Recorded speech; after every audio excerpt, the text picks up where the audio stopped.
Hey, this is Steve in Dallas, Texas. It's Saturday morning, my friend, and you are listening to Light Talk.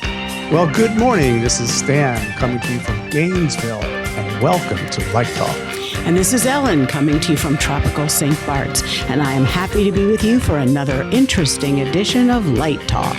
And this is David coming to you from the beautiful Belmont Shore neighborhood of Long Beach, California. And if you don't already know, you are listening to Light Talk, and we are the Lumen Brothers. And sister. You better believe it. Hey, Ellen, it's great to have you back with us today. Thanks. Great to be here. So welcome, everyone, to episode 279, a very special episode of Light Talk. When we started this crazy podcast 279 weeks ago, Stan, Steve, and I wanted to model the form of the show similar to what Tom and Ray Magliazzi did on Car Talk. That is, have live callers call into the show and ask questions directly to us. Well, that technology totally escaped these three lighting designers. So we asked our listeners to send us questions that we read on the show, and we did our best to answer them. Well, 5.5 years later, we decided to go on an expensive retreat to St. Bart's to discuss how we're going to grow the show.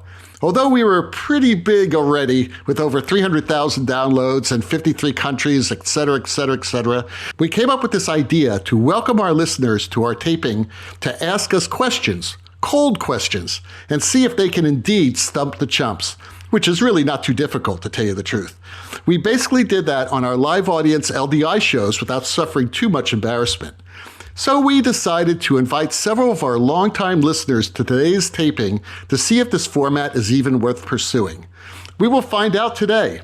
So we have several listeners locked in a Zoom room, and we will answer their questions one at a time. Everyone can hear the show, but they cannot help with the answers. We will only be talking to the person asking the question. So once we exhaust all comedic and informational content, we will move to the next listener question. Remember, the Lumen brothers and sister have not seen or heard any of these questions. So with that explanation, and after 5.5 years, I finally get to say hello and welcome to Light Talk.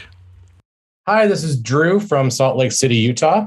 My question has to do with networking, not so much DMX networking, but employer networking, so much as how do you use networking to make new connections with venues and companies, and also how do you keep current connections strong? And furthermore, how do you use those strategies to be a consistent traveling lighting designer where you consistently get opportunities and gigs throughout the year?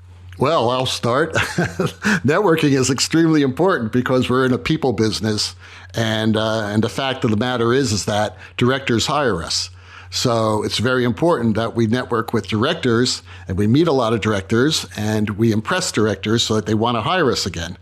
We've talked about this on the show before, about different strategies we use, because there's a balance. You don't want to be one of those people who basically are pushing yourself into the front of the line. Most people don't like that. You're going to prove your worth by being I can do that, or I can help you do that. Let me help you solve that problem. That type of person. But other strategies are make sure you're not a wallflower. If after the rehearsal, some people say, hey, let's go out for some drinks, maybe you should just go, even for only 5 minutes. It doesn't mean you have to drink, but you can certainly go there and just be present and listen. Listen is probably the most important thing. Well, I have a couple of ideas. One is, I know in New York City that a lot of the younger designers keep an eye on who's coming into town. And they reach out to them and they say, hey, can I come by and sit in on a rehearsal? And they might go, sit with them for a while. And that also might lead to drinks. And to stay on top of all different kinds of events that people are doing, whether it be regional or national. Obviously, Drew knows that LDI is a great place to network. He comes every year, and we're happy for that. So any networking you want to do at LDI, anybody you want to meet that you don't know, I'll be happy to introduce you. And I think social media is really, really important in this day and age. Sometimes I see even pretty established designers saying, hey, who's got a tour going out in November, December? I'm free. Or, somebody might say, hey, I'm looking for a good designer to go on a tour. Who's available? And there are a lot of groups. So I would just take your Facebook and LinkedIn and all the rest of them and just find every possible group that makes any sense for you to belong to and stay in touch with all those people and say, hey, if anybody's coming to Salt Lake City next week, look me up. Great. So, Drew, do you have a hard time meeting people? I don't. It's just because I'm in Salt Lake City, I have some pretty consistent opportunities throughout the year, but I would like to eventually, go outside of the state and travel around the country. So I just would love to know how to expand outside of the state and meet people outside of my local area. Well, it seems to me if I were talking to someone who was younger than you and just starting out, I would say you need to get in your car and you need to go up to Utah Festival Opera, or you need to go to Utah Opera, or you need to go to the Utah Symphony probably produces stuff. You need to take a look at the theaters in Utah and be there. Be there at opening night. Go see their shows. Introduce yourself to the production manager. Introduce yourself to the technical director. Introduce yourself to the artistic director. But I think it's being social. And you start by being social in your neighborhood, and then you expand that out. You expand it out two different ways. Perhaps you're doing something at that opera company, and that director normally has a home base in Chicago. All of a sudden, you've met someone who can introduce you to people in Chicago also. So I think it is being social at the theater companies and the opera companies you're at already or want to be at, and taking advantage of all those people there. I think once they see you, if you've never worked at the XYZ theater company, I think after they see you coming to see their show and you have some interest in them, if I were the director of the theater company, I would be interested in you. There's nothing worse than getting, I think, one resume a year from someone and you never hear from them again. I think they already have 100 resumes on their desk. But I think if that one person buys a season ticket or comes to opening night or makes an effort to get to know them, they'll want to get to know you also, and then your work will speak for itself. Or start hanging out at technical rehearsals. Of course, you got permission to go, but if you say, hey, I'm a lighting designer and I'm really interested, is there any way I can, help you in any way? And then all of a sudden, you're sort of like a fixture. you're the cat who's sitting in the back watching all the time. And then when something happens, oh my God, I really need to see what this light looks like, you get up and you say, hey, would you like me to stand there? Sure. And then all of a sudden, you're part of the production.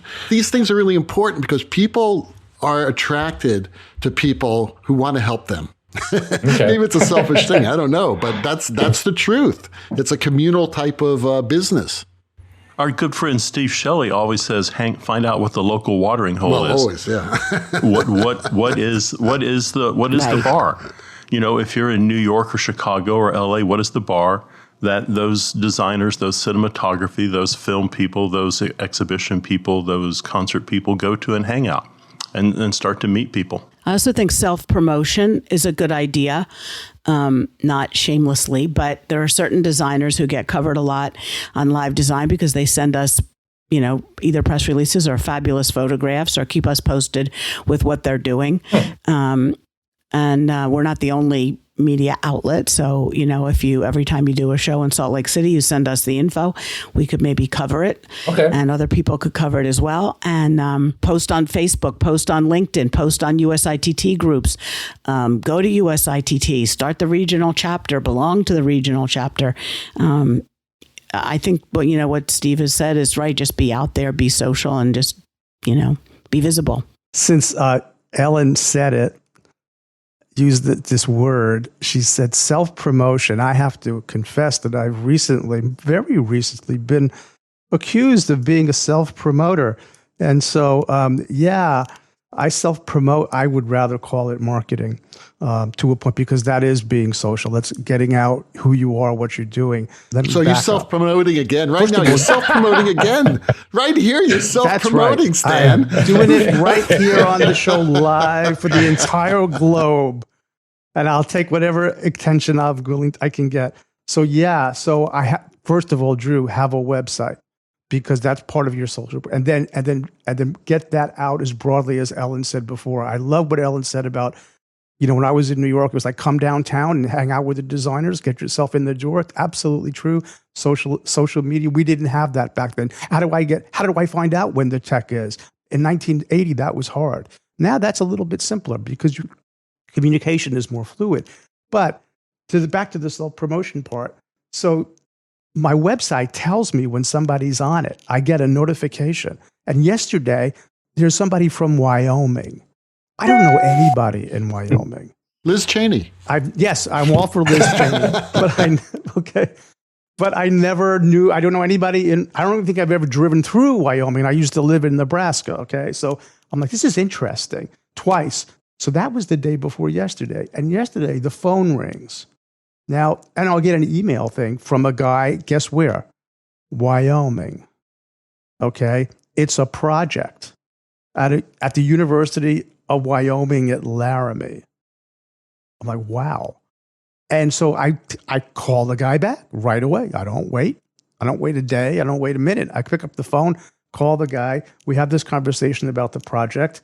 And then I'm kind of scratching my head. How is it that this guy's calling me in Florida? Because I said, why are you calling me? I'm in Florida. Don't you have people in Wyoming who do this kind of work? He's like, yeah, but you came recommended. And I said, oh, really? Well, who recommended me? And it just so happens it's a former student from 15 years ago who is now teaching at the University of Wyoming, and they're redoing the lighting system in his theater, and they've got a bunch of money. And he said, hire Stan. Now, that's crazy, but the point is, that guy is a Facebook friend. That guy sees my self-promotion, and that guy remembers me. So the point I'm making is that your life is a network. The question is, do you maintain it? Do you fertilize it? Do you keep it active? I used to tell my students, you know how I know you'll be successful? Because someday you're going to pick up the phone and hire me. And then they're going to fire you just to get back at you. Well, they're going to give me shit about being a self-promoter. There you go. So, Drew, get out there, buy some people drinks. I can do that. That's awesome. And good luck, and keep in touch with us, all right? Absolutely. Bribery can't hurt. Wonderful. Thank you so much. All right, great. We all expect to see you at LDI. I will be there. That's I'll right. be there. Yes. We'll be on the floor at the LDI podcast booth, Also known as the Light Talk Lounge. Or the Circle Bar. Let's go to the Circle Bar. The Circle Bar. Yeah, Right. so the Circle Bar, definitely. All right. So thanks a lot, Drew. Thank you. So hello and welcome to Light Talk. Hi, this is Paula from the Northwoods of Wisconsin. Northwoods. What's the difference between the Northwoods and the Southwoods? It's colder, wetter, more lakes. Ooh, that's nice. What's on your mind, Paula? Tell us what's cooking. Well, mentoring is on my mind. I work with a mentoring program, and the students ask frequently, how did you get your start?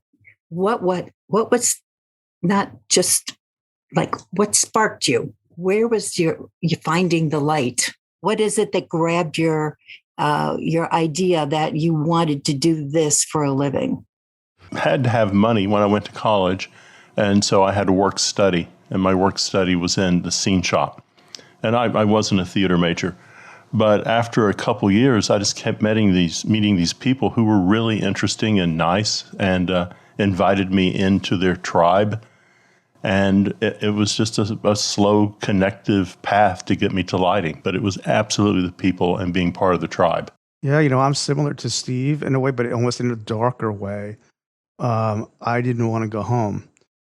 So the theater became a second home. And then from that, all the people that I felt accepted by all the people in it. But my spark was for being in design was family taking me to Broadway and sitting in the second row for Fiddler on the Roof or Hair or these amazing shows and looking up and going, that stuff with the colored light coming out of it is making all this magic. And I said, I think I want to be a part of that someday. But really, it was a place to be. And then because I was sort of like the last question, because I was there, I was in that space. Certain people gravitated to me, and I gravitated to them, and they took me under their wing. And I was so hungry for that support and somebody who cared about what I was doing, and then they turned into mentors. So your mentors are not far away. I think if you're in the space, if you're on the street, that's not going to happen. Yeah, I think it's interesting, and I think that the mentoring programs, there should be more of them in our industry. And I think that it leads back a little to Drew's question about networking. Certainly if you're part of a mentorship program, you're going to meet your mentor, and you're going to meet maybe the other people who are in that program that year, and they could become lifelong colleagues. So I think that's a very interesting, those programs are interesting. Can I turn the tables and ask Paula a little question of what mentoring entails in the lighting industry? Sure. The program I work with is with a manufacturer sponsor. So that would be ETC in this case. And we have seminars online. We have designer roundtables online. Everything changed with the pandemic. So instead of sending the students to LDI every year, like 3 or 4 or 5 of them, now we have 10 that we can help. And we invite professional lighting designers, networking, because people at ETC know all these lighting designers. And I've met a bunch of them the same way. And I can draw people in from the theme park world and educational world where I started. And so, and eventually, after we do all these seminars and things online, we bring a student together with a mentor or 2 sometimes, and that they commit for a year-long dialogue and a year-long of interaction where the mentor looks at their website, looks at their portfolio, looks at their resume, helps them, and invites them like to come into New York. For example, Herrick Goldman, he's always happy to have somebody come and sit in with him on tech rehearsals. And so it's a commitment from both ways, student and mentor. We've talked about this quite a bit, that most professional designers would welcome people to come and shadow or even become a third assistant. But I think students and young professionals are too shy. They need to be aggressive and be able to find people who's coming into town and just write them an email or find them on Facebook and send them a message and say, hey, I'm like a first-year lighting student at the University of Wisconsin, and I see you're coming to town. Would you mind if I just watched you work? And 99% of the time, that designer will say, absolutely. Now, things have changed a little because of COVID, that they're trying to keep the number of people in theaters down. But under normal circumstances, that's usually welcome. And the one thing I was going to say earlier was that as crazy as theater is, some people are afraid of coming in and walking into a community like that. But the beauty is that once you're in that community, you are cherished. You're now part of the family. So that's why usually a lot of misfits find their way into theater.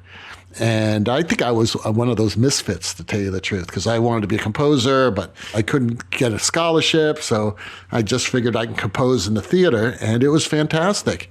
And that was, like Stan said, a second family for me. So once people find that, it's hard to leave it. It really is.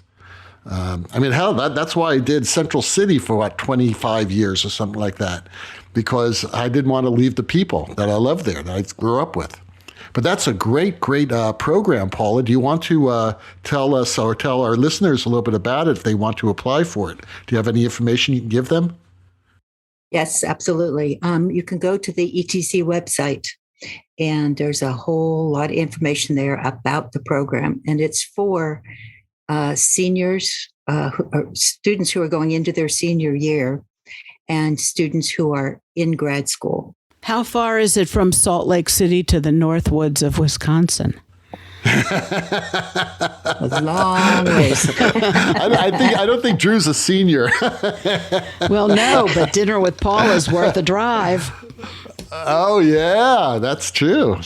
Even from Southern California. Yeah. So, Paula, if I come up there and visit you, what is your preferred cheese curd? My cheese curds, jalapeno cheese curds. Okay. You like jalapenos. Sounds good to me. Oh yeah. There's a Mennonite farm over here that has a store, and they have the most incredible cheeses, among other things. Yeah. Well, Paula, thanks for being on the show, and good luck with the mentorship program. Thank you. Happy to be here. Well, hello, and welcome to Light Talk. Well, thank you, Lumen Brothers and I sister. know who this is. Hey, I I know this recognize is- that voice. Oh, I recognize my that God. Dennis. Hey, this is Dennis from the lovely North Shore of Long Island. Yeah, Not quite the Belmont, but Port Washington. I want to Nice. congratulate all you folks. This is a wonderful departure, and it's great that you're able to reinvent yourself after 5.5 years to try something new.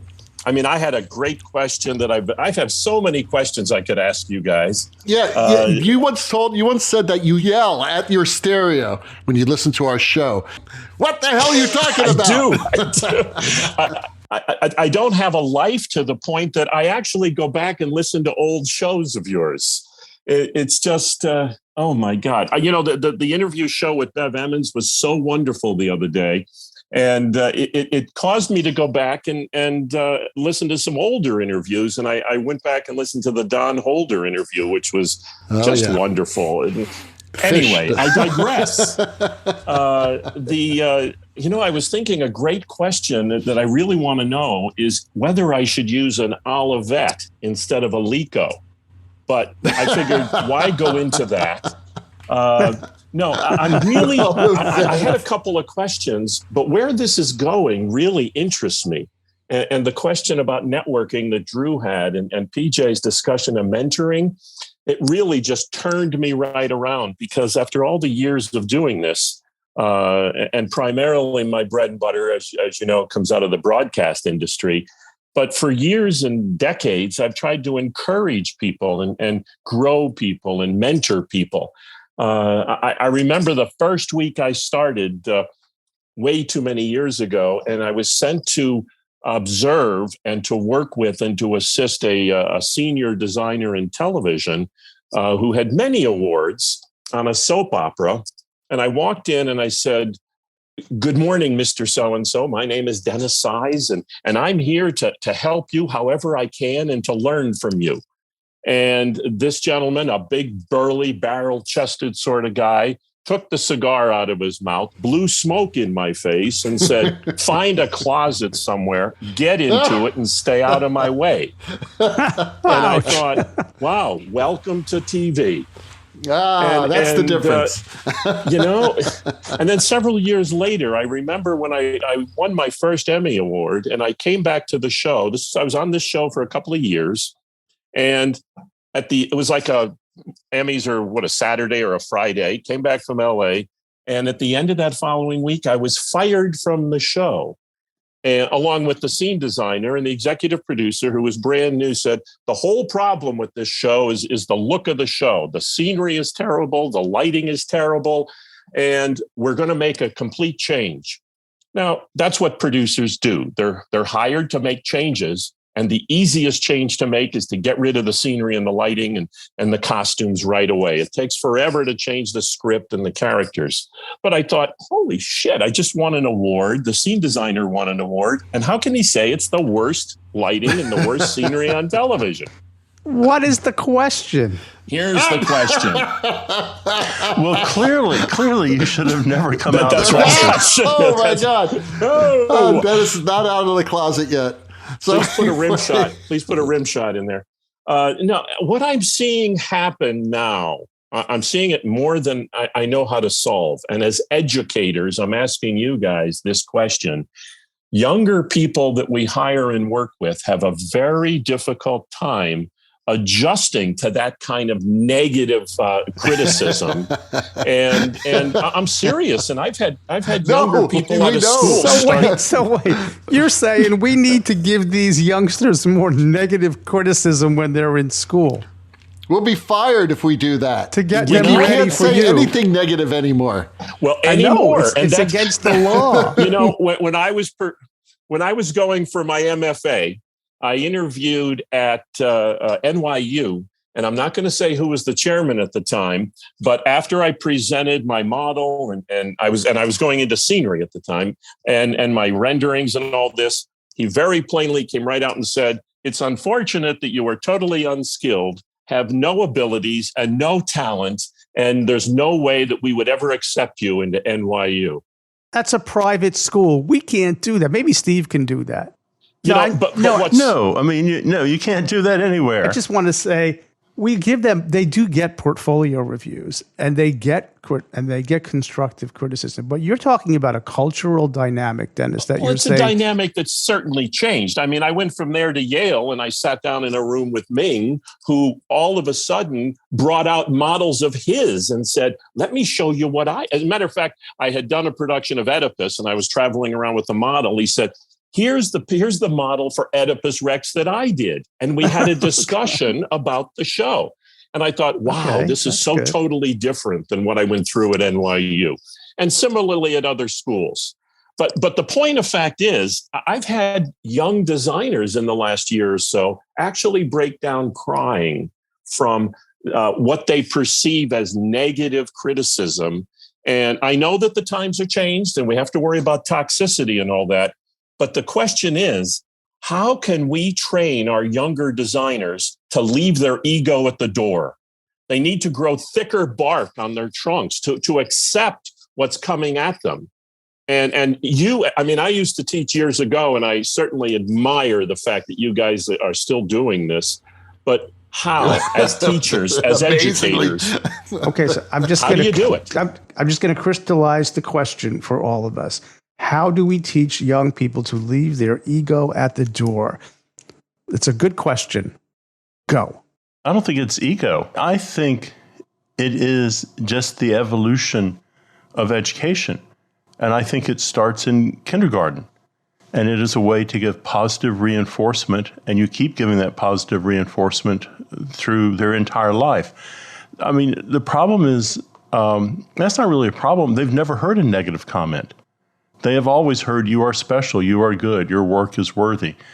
I remember vividly, similar to Dennis, I remember the lighting designer sitting behind me when I was in college, whispering, "This is the worst work I have ever seen.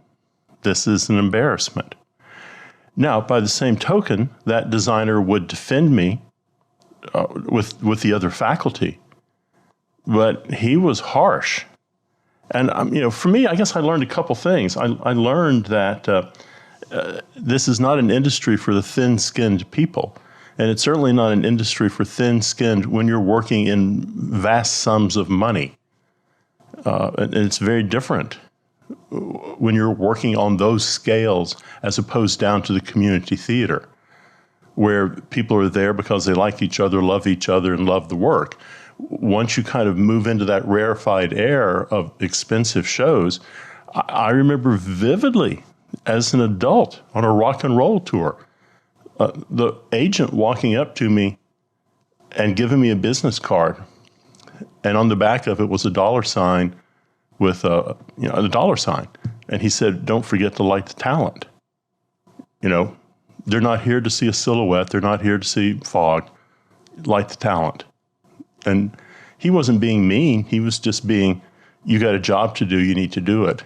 Don't let something else distract you." Harsh world. It is hard. I have something to contribute that's maybe a little heady for this subject, but if you're talking about positive reinforcement, which Steve is bringing up, and the notion of negative, or they're perceiving feedback or criticism as negative. So this has been studied in statistics, the notion that negative reinforcement will or harsh criticism will yield a better result is from another era. Statistics have not borne that out to be true. So maybe education was onto something in terms of getting a better performance or improving performance of anyone in any field. And you can read more deeply about regression to the mean, which proves this principle out. It's not about negative reinforcement. You don't have to have negative reinforcement. The question, I think, is if you say anything that is perceived, you don't have to be a mean person. You don't have to make them cry, but you walk up and you say, I think that blue is not working.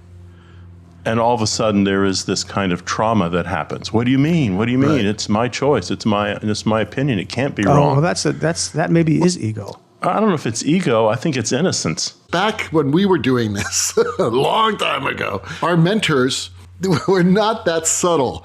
This is the sort of subtlety that we have learned to do over the years, which is maybe a good thing, but it's still offensive to some people. People do take offense. But too much positive reinforcement lower the bar. That everybody gets an award syndrome. Times have changed, and I'm not saying it's for the best or for the worst. I'm just saying is that a big part of teaching and being a mentor or being a boss or being a director is learning how to comment and criticize with your colleagues. And this happens all the time with the directors I work with, because they're friends of mine, but they may not agree with what I'm doing. But we have a way of communicating that nothing is taken personally, ever. So I think that's an art that we all have to learn how to do, especially as teachers. It becomes very difficult, though, with younger people. And, I just did a project. One of my younger assistants was with me, and we worked a very long couple of days, and we created a wonderful look for this TV show. And the producer came in, looked at it, and everybody was saying, wow, this is great. This really looks special. It has a nice quality to it. And the executive producer said, hey, is this what it's supposed to look like? and I said, we've heard that before. No, it's not. We just came in for several days and worked for 30 or 40 hours to make it look this shitty. And my assistant later on said, I can't believe you said that. I said, well, at this point in my career, I don't really give a shit. You can keep no one's firing you. But, it's like, when are you going to turn off the work lights? When are the work lights going? Let them get out. That's for right. Situational awareness comes to mind. Well, that does bring the point up, though, that is kind of the gorilla in the room. We work for the producer, or you might say, I work for the director. But at some point, someone does come in and says, no, I need a special on the sofa. I remember Edward Albee coming in and saying, I love everything I see, but it's completely wrong for my show. And, people were stunned that he was saying he loved everything he saw. Yeah, for another show. Then there was the payoff. Yeah. For another show, it'd be great, but not for my show. It's interesting. I had an assistant with me to do a cleanup on a major United States news show, a broadcast that you would know very well. It's top #1 in the country. And the assistant said, there's no backlight on the anchor man, and you don't have any side light either. And I said, that's correct. And he said, why not? I said, because the anchor doesn't want it. The anchor hates his hair lit. And then my assistant said, but that's not really great lighting. I said, I agree with you. This is probably the worst lit show on television. And people have said to me, have you ever looked at the such and such show and how bad the lighting is? And I've said, yes, I lit it and it is terrible. But you know what? The 600-pound gorilla in the room is the one you need to answer for. And I can very honestly say that lighting is crap because it's not my ego that's involved. But that particular anchor will insist that I be on every special and every project and everything that he's done around the world. So, we have to cater to the people. But at the same time, producers pay a lot of money to get the advice that you bring to the table with the years of experience you have. And I have no problem saying, this is what it's got to be. And if a producer says, well, I hate that idea, then I can say, great, we'll go your idea, but you're paying me for my opinion. And again, after all these I'll years, give you my opinion anyway.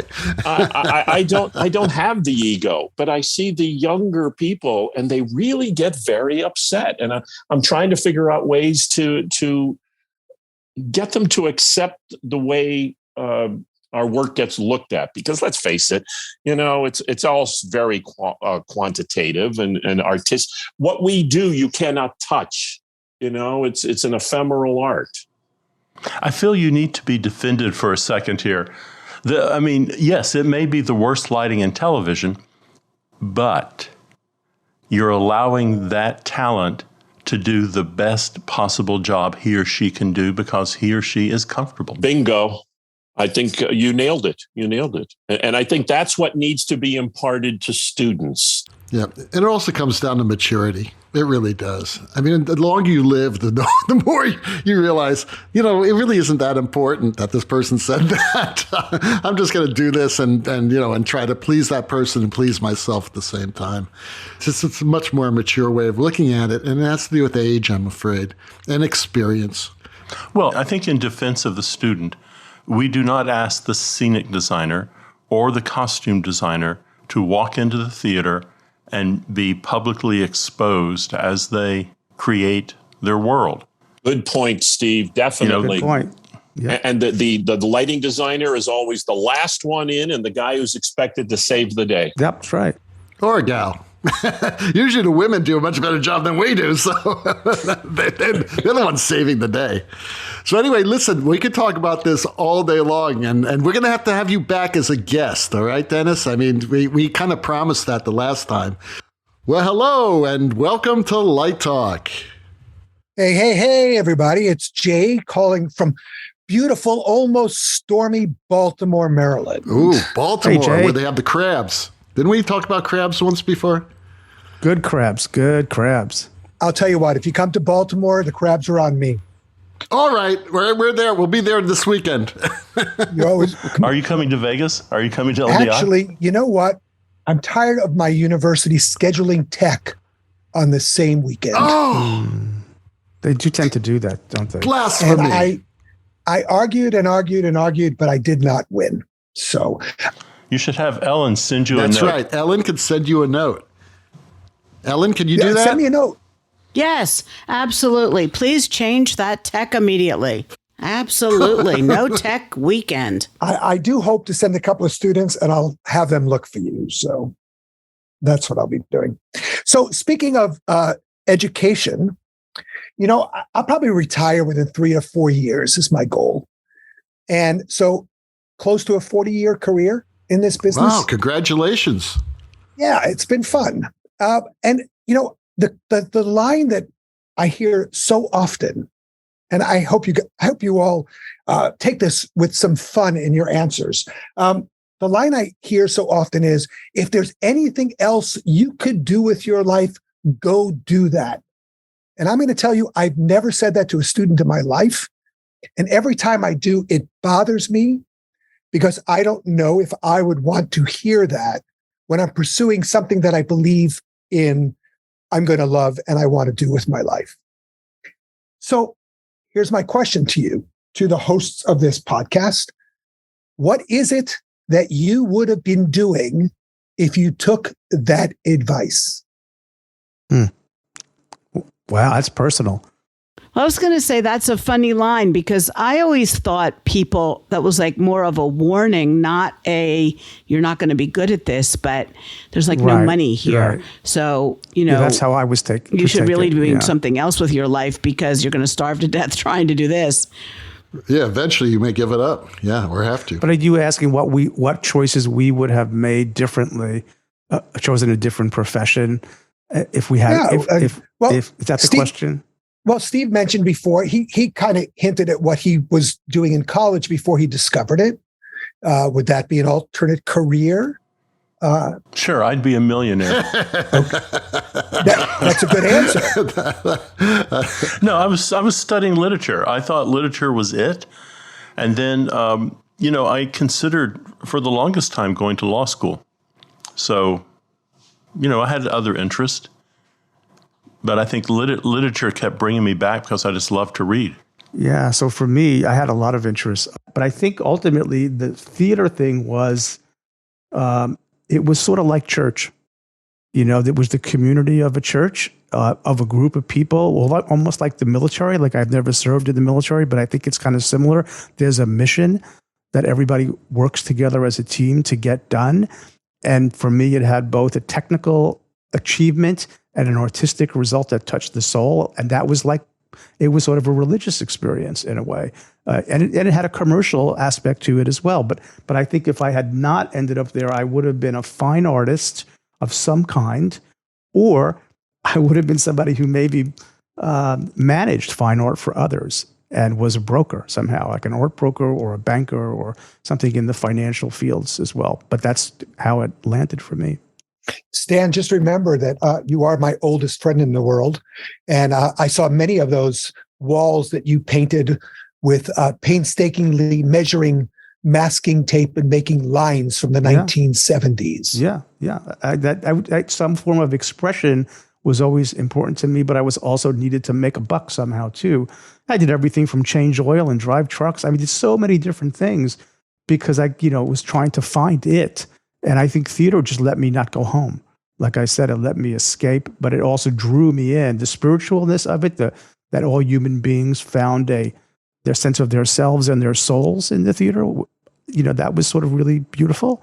So I loved beauty, but I also had a very practical streak as well. So, a very famous man named Joseph Campbell once said, and I'm paraphrasing because I don't know the quote, there's a difference between doing something because you do it well and doing something because you love it. And a lot of people get trapped into doing something because you do it well because it pays more money and not choosing the path where he calls finding your bliss because it's not going to pay as well. And they end up leading very empty lives by doing that and regretting it. Well, I think you're absolutely right there. But I think you're right. And I love that line about, the theater being like a tribe and church and a sense of home. And I think we all found that. High school was difficult waters for a lot of us. And I think the theater was a refuge. And I also started out in literature. And since no one was going to pay me to write the next great American novel, I figured out I could make a living writing press releases and news stories.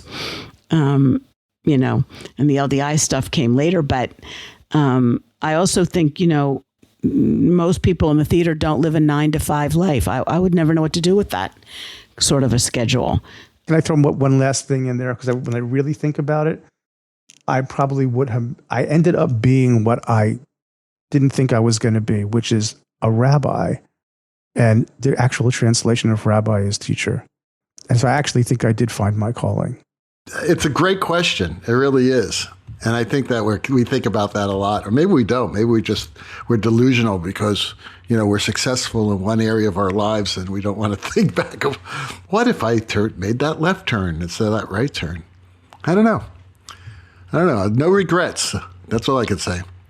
Jay, so you are finishing your career, which is wonderful. And have you found an alternate thing to do once you retire? I'm building worlds in virtual reality. That's what's keeping me busy. Very cool. And absolutely loving, entering the whole world of virtual reality and community, and actually developing what I could bring, knowing what I know about theater, into that new adventure that I think is only growing and growing. Yeah, that's pretty amazing. I agree with. I think that is really what's happening now. That's the new technology. We talked about that a couple of weeks ago. But virtual reality is it. All the games are there. Everything's happening there. So, but anyway, good luck, Jay, and congratulations on all those amazing years that you've taught students. It was great. I've still got a few more. I wish I could go tomorrow, to be honest, but I still have a few more to go.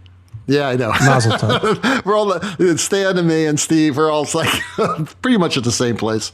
Although I think Steve's going to outlast us all. I really do.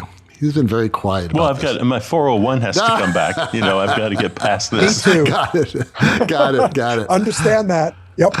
All right, great. Well, thanks a lot, Jay. So, hello and welcome to Light Talk. Hi, this is Doug from Cambridge, Massachusetts, our fair city. Hey, Doug from New England. Cambridge, Mass. Smart people up there. I like to think so. And by the way, I live about 2 blocks from the Car Talk garage, and I have actually brought my car there. And what is that pilgrimage like when you go there? It's not much of a pilgrimage, actually. It's just a couple of blocks down the road, and I bring my dog there all the time. We just go on by, and actually, they're quite nice, and they're really the 2 guys. Well, one of them has passed away, but the remaining one, well, Tom has passed. But Ray's still there. Is there occasionally, but isn't there most of the time. But the folks who run the garage are remarkably sweet and wonderfully honest, meaning they're not the type of people that tell you should change your brakes when you shouldn't change your brakes and stuff like that. Not like us. I must tell you something. I must tell you a quick story, because last night I was driving home and I was listening to an old episode of Car Talk, and there was a great question. Someone asked them, Tom and Ray, they said, what would you rather have, a dishonest mechanic who's competent or an honest mechanic who's a total idiot? And you know what both Tom and Ray said? The honest mechanic who's a total idiot. Because they would hope that he'd have a chance of getting it right, where if the guy's dishonest, then it doesn't matter if he knows what he's doing, because he's going to sell you on something that your car doesn't need. So there you go. So that's really cool. So what's your question, Doug? My question is, well, first of all, I want to give you a little context. I teach theatrical design at a high school in the Boston area, I'm the technical director and those things. And I'm looking to get some moving headlights for the school, for what's about a 400-seat auditorium. And they have some that are wash lights, but I'm looking to get something that's going to be more focusable and throw a distance and create some effects. And what I'm looking at seem to make a choice between LED lights that have a big color range but are not terrifically bright versus discharge lights that have much limited color variety but are much, much brighter. Yeah. So you're trying to decide between power or versatility. Correct. Basically. Yes. And how long is your throw? What size theater do you have? Well, it's 400 seats, but depending on where I put them, it can be a throw that's 15 or 20 feet. I mean, I could put them all the way at the back, which would probably be close to 40. Or I could put them up close. I can put them in a variety of places. Okay. Well, that actually helps a great deal. I mean, maybe what you're pushing towards saying is, get ones for further back that are the more powerful ones, and get ones for close up that are not. I think investing in discharge lamps is a big mistake right now. Really? Okay. Even though they are more powerful, it's old technology. And I think that you could probably find something in the LED world that's powerful enough. Well, without dragging anybody through the mud, both lights, are they from what you feel to be a quality manufacturer? Yes. Okay. And are those lights service available in your area? Yes. Then I mean, for me, I would lean toward the LED. And the reason is that things don't have to be brighter. Maybe the rest of your rig needs to be running at 90% as opposed to full, so those LEDs can really do what they're supposed to do. Maybe you dim it back a little bit and let them work. Are both of them in the same budget price range? Yes. Well, then it's just, get it in the theater and just decide how you want to work with them. But I agree with David. I think I would lean, particularly in high school, I just think being able for students to work with a wide color palette is probably more interesting to them than having, a super bright light on stage. And also it allows them to be a little bit more thoughtful in how they're using the light as opposed just to blasting the thing in. I think, given quality, given budget, given service, I would lean toward the LED myself. And I agree. I would go with a profile. I would not buy a wash. Is that what they're going to find when they get out in the world more? If I have anything to do with it, Yes. And I would agree with what David and Steve have said. And I would just add that, Doug, the brightness is a relative thing. We've talked about that on the show a lot. David's talked about it plenty. So Steve, I think Steve's point about adjusting the overall range of brightness is important. You're not in that big a space. The fixtures, most of them, whether they're discharge or LED, are going to have a pretty decent zoom range now.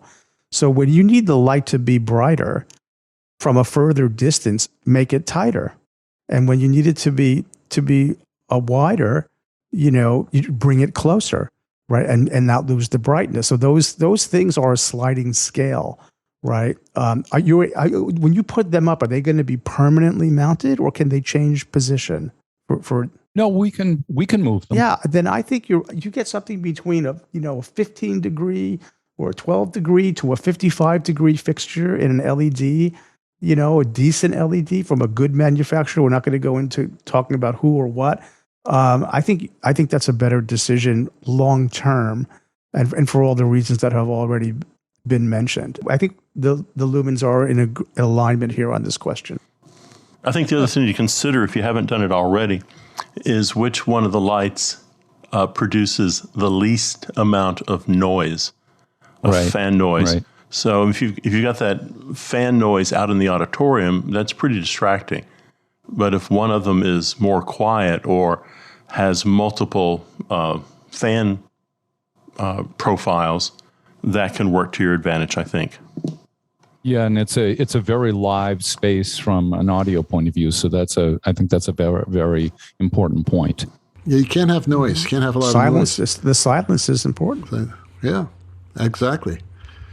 Well, thanks, Doug, and good luck, man. If you need, let us know what you choose, Doug. Yeah, let us know what you choose, and if you want to call Stan, he'll give you his phone number and he'll tell you what to buy. No charge. No charge. Well, great, and we have our final listener today. Hello, and welcome to Light Talk.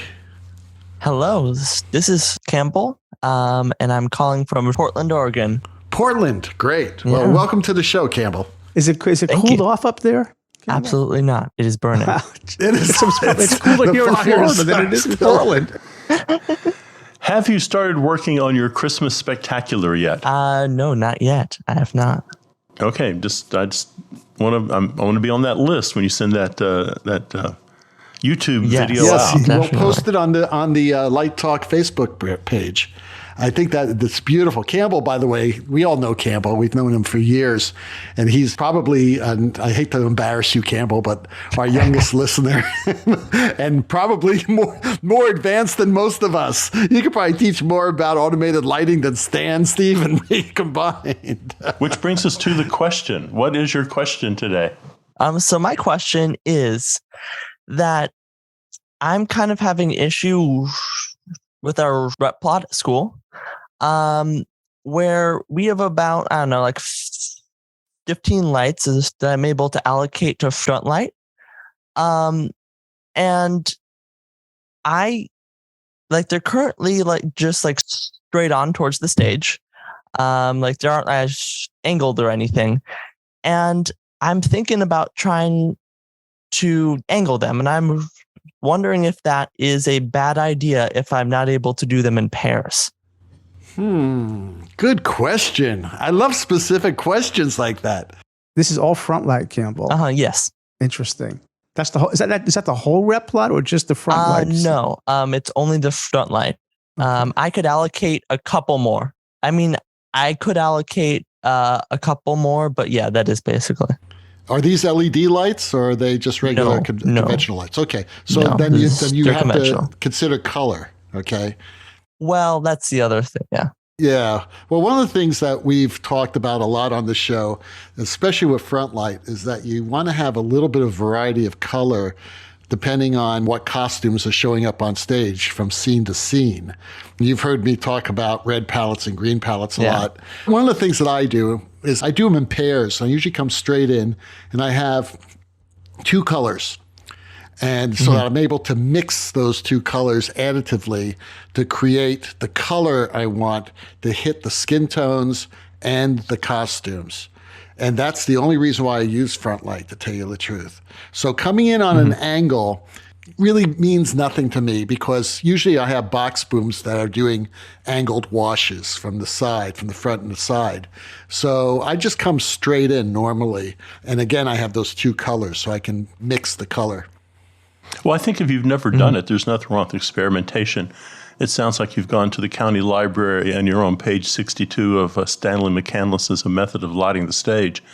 I think the only thing you got to consider, or one of the things that I would consider at least, is the fall off of the light and how, if you are using the front light to control the stage. So if you're trying to light someone just at center, do you want that angle falling over on quarter line also? Or how are you controlling all this? So I do think you have to think about fall off and the results of coming at an angle. Yeah, I mean, you have to think about the results coming straight in also. You know, how far does the light fall upstage? You know, so these are all considerations, but you can't go wrong. Okay. Hang a light and turn it on, look at it. And if you don't like it, just say, well, not for this show, but you keep that filed away in the back of your head, and someday you go, you know, I angled a light once, and it was good. It was good. You know, yeah, it's use nothing that to again. worry about. Yeah, I usually get the sculpture from a different position, like a box spoon position. I try it because I don't want, for me, this is my own little pet peeve, I don't want to blast light onto legs on this, as I find it distracting. So the front light straight in, that's really all I'm looking for. When I want to sculpt, I'm not doing it from that straight in angle. I'm doing it from another angle, from another part of the rep plot. It's just my own taste. Yeah, I think the issue that I have is that other people just want to like turn on a light and then that's just like that square on stage. And they just like want to have light there. But I just don't like that much because it just looks flat. Mm-hmm. And so I try to hang things in other places too, but it's again that we don't have that many instruments. Like I think total we have like 36. So I have to spread that across all different things. So I think it's just kind of like a balance of just trying to decide about what's the most important to have. I'll have to send you a package of lights. Oh, you're giving away lights? What do you need? Like 24, 36, you know, I just need to send them, a gift. Oh, yeah. Well, we need to call Brackley up and have him send that, warehouse full Panties? of panty projectors he's been That's trying right. to get rid of You for need a years. couple of ponies. There you go. There's something you said, Campbell, that now I'm thinking, now you said you have like 36 lights. Why do you need front light? Maybe you just do angled lights. You just do your, whatever your key lighting angle is, and then use maybe one light coming from the opposite direction that's maybe a 36 degree that you're not going to have it full because you don't want it full anyway. And you have a nice tint in it just to fill in the shadows. But you have now a dynamic lighting and suddenly you're Joseph Svoboda. You're no longer Campbell, you're Joseph Svoboda, and people are going to discover you, and they're going to make you a star. They're going to put you on Broadway. You're going to be doing operas all the time. It's amazing, because I'm just against this whole Stanley McCandless method of lighting. There is no method of lighting. Well, that was a method. In defense of Campbell, he never said that. No. I agree, but I'm thinking instead of saying, well, there has to be front light, no, there doesn't have to be front light. No. You can just do all kinds of good side light. Yeah, or put a light on the deck and have it pointing up. Well, I will try to convince. And the executive producer will walk in and say, this is the worst thing I've ever seen. Well, don't worry about that executive producer. He's evoking Dennis's wisdom there. Right? I will have a go. Exactly. We're pulling out from Dennis. That's the thing, though, man. Just have fun, because something Steve said, experiment. But there is no method. I mean, I told you this thing that I do from the front. That's because I have 800 lights and I can do that. And if I need to have like some fill, I have it there. But boy, if I had 36 lights, and I've done shows with 36 lights, I wouldn't waste 10 of them in the front. I'll tell you that right now. So have fun with it. Thank you, David. Oh, you're welcome. You're welcome. And go to one of these guys' graduate programs, okay? Because you go to a good graduate well, first program. Call PJ up and go to ETC. The hell at school. Go to ETC. He knows people all over the country. He's going to be in the ETC, mentorship program. He's going to be.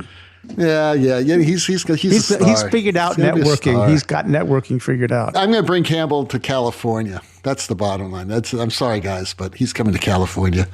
Okay. I'm kidnapping him. Okay. Well, thanks, Campbell, for being in. Good luck. Yes. All right, man. Thank you. Well, that went pretty well, didn't you think?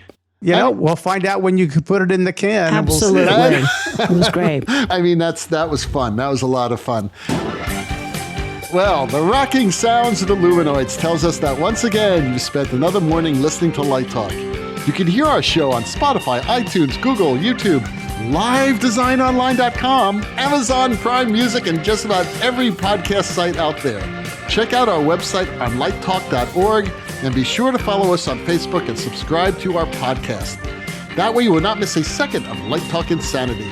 No guarantee is offered regarding the accuracy of any statements or opinions made on this podcast. However, just so you know, every one of these guests is protected by the law firm of Flecht, Flock, Flair, and Glare and their cute little paralegal snoot, who will defend all of us, including the guests, until their retirement funds or their college education funds are depleted.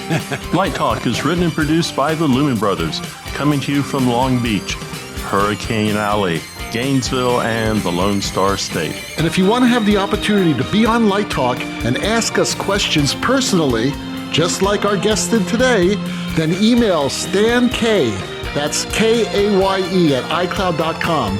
We tape every Tuesday at 5 p.m. Eastern Time. Light Talk, broadcasting questionable Lumen knowledge and humor all around the world. So we want to thank Campbell, Jay, Dennis, Doug, PJ, and Drew for being on our show today, and we'll see you next week. Bye-bye from Light Talk. So long, everyone. Toodles.